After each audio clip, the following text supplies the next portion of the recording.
नमस्कार दोस्तों, स्वागत है आपका इंडिया अपडेट में। और आज के अपने इस वीडियो में हम आपको इस बात की जानकारी देंगे कि आखिर चीन ने किस प्रकार नेपाल के 10 से भी ज़्यादा जगहों पर अवैध कब्जा कर लिया है।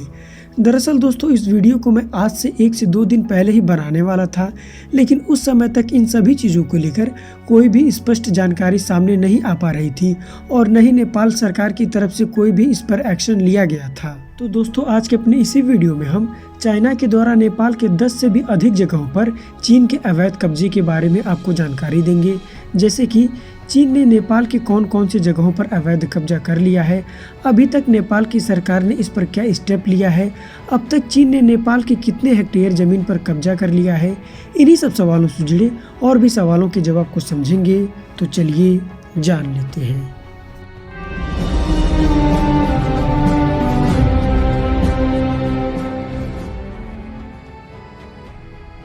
दोस्तों, इस वीडियो को शुरू करने से पहले हम आपको बता दें कि इस वीडियो में आपको जो भी जानकारी दी जा रही है वो भारत के साथ साथ नेपाल की भी न्यूज एजेंसियों या न्यूज़ आर्टिकल से लिया गया है।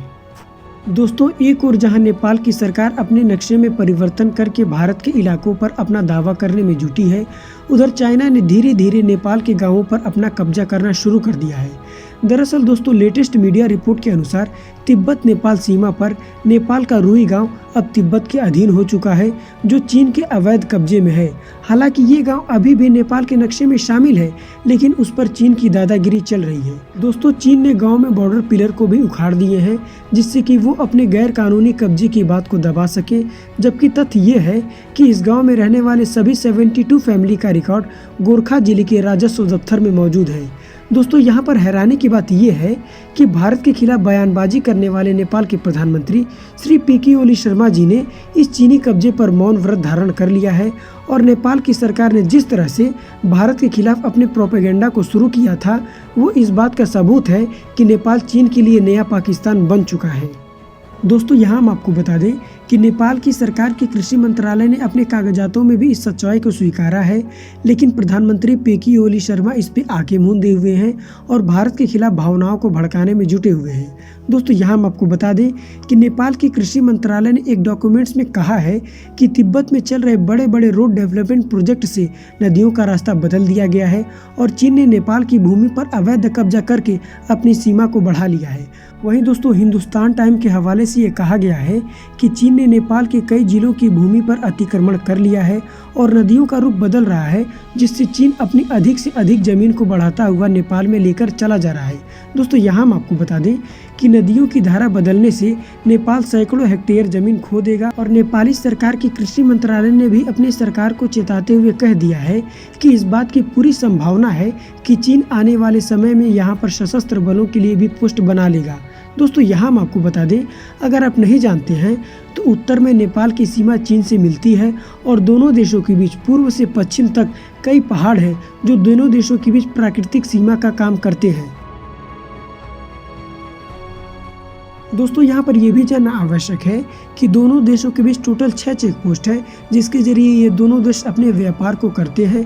वहीं सर्वे डिपार्टमेंट ने कहा है कि 11 नदियों का रास्ता बदलने से पहले ही नेपाल 36 हेक्टेयर की जमीन को खो चुका। चारों जिलों हुमला, रसुआ, सिंधुपाल्चोक और सनखुआ सभा जिले में है।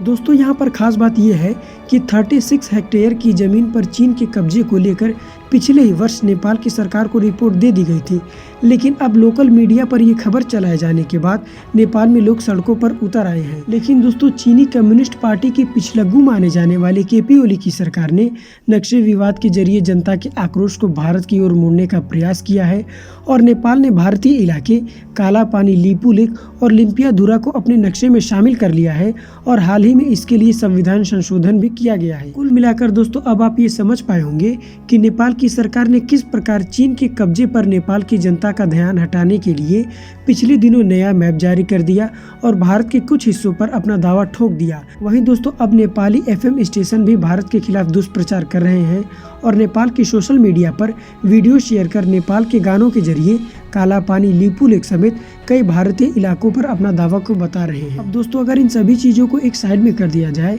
तो नेपाल की ओली सरकार देश के कई इलाकों पर चीन के कब्जे से ध्यान को हटाने भटकाने के लिए भारत संग सीमा विवाद को अभी भी बढ़ावा दे रही है। लेकिन दोस्तों चीन के द्वारा नेपाल के कई इलाकों को हड़पने का खुलासा अब हो चुका है और एक्सक्लूसिव दस्तावेज से ये पता चला है कि इस बात के चलते ओली सरकार पर बेहद दबाव है और यही वजह है कि जनता के ध्यान को भटकाने के लिए नेपाल ने भारत के साथ सीमा विवाद को बिना किसी मतलब के ही तूल पकड़वा दिया। दोस्तों चीनी सरकार के द्वारा नेपाल के रोई गांव पर हुए कब्जे का विरोध पहले से ही किया जा रहा है और दस्तावेजों के मुताबिक चीन ने नेपाल से सटे करीब 11 इलाकों पर अवैध कब्जा कर लिया है और चीन के कारनामों पर ओली सरकार चुप है और वो भारत और नेपाल के बीच सदियों पुराने संबंधों पर जहर घोरने के लिए बेवजह सीमा विवाद को बढ़ावा दे रही है। दोस्तों यहाँ पर यह भी जानना आवश्यक है कि चीन की सरकार नेपाल में बड़े पैमाने पर निवेश कर रही है। साथ ही तिब्बत से सटे नेपाली सीमा से जुड़े इलाकों पर भी नदी के जल प्रवाह में परिवर्तन के चलते चीन ने कई नेपाली इलाकों पर भी अपना दावा ठोक दिया है, जिसे लेकर नेपाल में इस समय विरोध चल रहा है। दोस्तों यहाँ हम आपको बता दें कि नेपाल की सरकार ने अब जाकर ऐसे 11 जगहों की पहचान की है जिस पर चीन की सरकार ने कब्जा कर लिया है। तो चलिए जानते हैं दोस्तों कि नेपाल ने किन किन इलाकों पर चीन के कब्जे को स्वीकारा है। नेपाल के हुमला जिले के भागडेर खोला के 6 हेक्टेयर जमीन पर चीन का कब्जा। नेपाल के हुमला जिले के कर्णाली नदी के 4 हेक्टेयर जमीन पर चीन का कब्जा। नेपाल के रसुआ जिले के सिंजेन खोला के 2 हेक्टेयर जमीन पर चीन का कब्जा। नेपाल के रसुआ जिले के भुरजुक खोला के 1 हेक्टेयर पर चीन का कब्जा।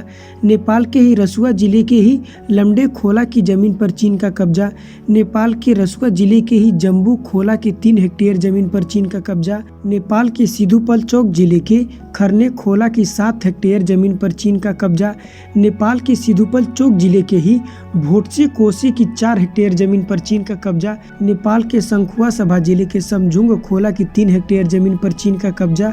नेपाल के संखुआ सभा जिले के कम खोला की 2 हेक्टेयर जमीन पर चीन का कब्जा। नेपाल के संखुआ सभा जिले के अरुण नदी की 4 हेक्टेयर जमीन पर चीन का कब्जा। दोस्तों नेपाल के जिन भी जगहों का नाम हमने आपको बताया है या नेपाल के कितने हेक्टेयर जमीन पर चीन ने कब्जा कर लिया है, ये सभी चीजें आप हमारी वीडियो के डिस्क्रिप्शन में देख सकते हैं।